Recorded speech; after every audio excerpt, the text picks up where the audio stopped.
வணக்கம் நண்பர்களே, நம்ம மலேசியால இப்ப என்ன சுவாரஸ்யமா போயிட்டு இருக்கு அப்படின்ற விஷயத்தை பத்தி தான் பார்க்க போறோம், பேச போறோம். வாங்க வீடியோக்குள்ள போலாம்.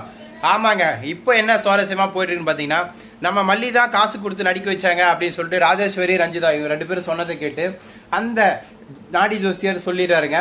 இதுக்கப்புறம் என்ன நடக்குது ஏது நடக்குது அப்படின்ற விஷயத்தை பத்தி பார்க்கலாம். வாங்க வீடியோக்குள்ள போலாம். ஆமாங்க, என்ன நடந்துச்சுன்னா, அவர் வீட்டுக்குள்ள வந்துட்டு விஜய் கையில காசு வாங்கிட்டு போகும்போது விஜய் எங்கேயோ பார்த்து மூஞ்சா இருக்கு, ஏய் நில்லு, நீங்க தானே அந்த நாடி ஜோசியர், ஏ பிராடு நீ என்ன பண்றீங்க, அப்ப இல்ல பொய்யா பிராடா பித்தலாட்டு நம்ம ஏன் இப்படி பண்ண, உன்னை யாரு இப்படிலாம் பண்ண சொன்னது அப்படின்னு கேட்க, எனக்கு ஒருத்தங்க காசு கொடுத்து நடிக்க சொன்னாங்க அதனால நடிச்சேன் அப்படின்னு சொல்றாங்க.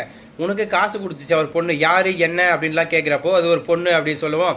மல்லியை கூப்பிடுறா விஜய் அப்படின்னு ராஜேஸ்வரி சொல்ல, மல்லி அங்க வர, அதுக்கப்புறம் மல்லி பார்த்த உடனே அந்த பிச்சைக்காரன் சொல்லிடுறான், மல்லிலாம் பேர்லாம் சொல்லுங்க, இந்த பொண்ணு தான் காசு கொடுச்சு அதான் நடிச்சேன் அப்படின்னு சொல்ல, எவ்வளோ காசு கொடுத்த நடிக்கிறதுக்கு, எவ்வளோ கொடுத்த சொல்லு அப்படின்னு நம்ம மல்லியை போட்டு விஜய் கேட்க, அதுக்கப்புறம் மல்லி அமைதியாகவே அழுதுட்டு இருக்காங்க, நான் பண்ணலன்ட்டு. நம்ம ராஜேஸ்வரியும் இவன் நான் பண்ணலன்னு தான் சொல்லுவா, வேற என்ன சொல்ல போறா, இவளுக்கு இதே வேலையை போச்சு. ஒவ்வொரு டைம் அந்த மாதிரி எதையாவது ஒரு பிரச்சனையை கிளப்பிட்டு செஞ்சுட்டு நான் பண்ணலன்னு சொல்றதே அவளுக்கு வேலையா போச்சு. இப்ப கையும் கலவா மாட்டிக்கிட்டால, கழுத்தை பிடிச்சி தக்காளி அப்படியே அவளை தூக்கி வெளியே தள்ளுறா அப்படின்னு சொல்லிட்டு நம்ம விஜயை ராஜேஸ்வரி ரொம்ப போர்ஸ் பண்றாங்க, ஆஷா பேசிட்டு இருக்காங்க.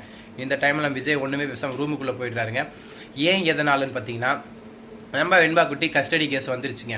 ஆமாங்க, ஏன் எதனாலன்னு பாத்தீங்கன்னா, நிஷா இருக்காங்க இல்லையா, நம்ம நிஷா ஹைகோர்ட்ல அப்ளை பண்ணியிருக்காங்க. என்னன்னு பார்த்தீங்கன்னா, இப்படிதான் எனக்கு வெண்பா வேணும், வெண்பா ஏன் அக்கா பொண்ணு, அவள் ஏன் கூட தான் இருக்கணும், அவங்க அப்பா கூட அவன் நிம்மதியாக இல்லை, சந்தோஷமா இல்லை, ஒரு பொட்டப்புள்ளி வளர்க்குறது கஷ்டம் அவளுக்கு அப்படி இப்படின்னு சொல்லி கேஸ் ஃபைல் பண்ணியிருக்காங்க. ஸோ இதனால வீட்டுக்கு நோட்டீஸ் வந்திருக்கு. இந்த நோட்டீஸை எடுத்து நம்ம விஜய் ராஜேஸ்வரி கொடுக்க, என்ன இதுன்னு கேட்க, படிச்சு பாருக்கான்னு சொல்ல, மறுபடியும் என்ன நோட்டீஸ்ன்னு கேட்க, நிஷா போயிட்டு ஹைகோர்ட்டில் அப்ளை பண்ணியிருக்கா. ஸோ மறுபடியும் வீட்டுக்கு எல்லாம் வருவாங்க, வந்துட்டு மறுபடியும் செக்கிங் என்கொயரி எல்லாம் வருவாங்க. அதுக்காக அப்போ நான் யாரை அம்மான்னு காட்டுவேன் அப்படின்னு சொல்லி கேட்க, ராஜேஸ்வரிக்கு ரஞ்சிதாவுக்கும் என்ன பண்ணுறதுன்னு தெரியலிங்க, தூக்கி வாரி போட்டுருச்சு, பைத்திய மாதிரி முழிக்கிறாங்க ஒரு பக்கம். இன்னொரு பக்கம் பார்த்தீங்கன்னா நம்ம விஜய் ஆஹா ஓஹோ ஐயோ வாழ்க்கை அப்படின்னு முழிக்கிறாருங்க. பாவம், இதுக்கு மேலே என்ன பண்ண போறாரு எது பண்ண போறாருன்னு எனக்கு புரியலைங்க. ரெண்டாவது விஷயம், இந்த ஹைகோர்ட் மேட்ரு உண்மையா எனக்கு இந்த சந்தேகம் இருக்கு. ஒருவேளை வெண்பா குட்டி, அதாவது மல்லி மேலே எந்த தப்பு இருக்காது, அக்கா கிட்ட பேசி எதுவும் சப்போர்ட் பண்ண முடியாது, எதுவும் சமாளிக்க முடியாதுன்றதுனால நம்மளோட ராஜேஸ்வரி ரஞ்சிதா கிட்ட தப்பிக்கணுன்றதுக்காக நம்ம விஜய் இப்படி ஒரு விஷயம் பண்ணியிருக்காரா அப்படின்ற சந்தேகங்கள், குழப்பங்கள், கேள்விகள் எனக்குள்ளே போயிட்டு இருக்கு.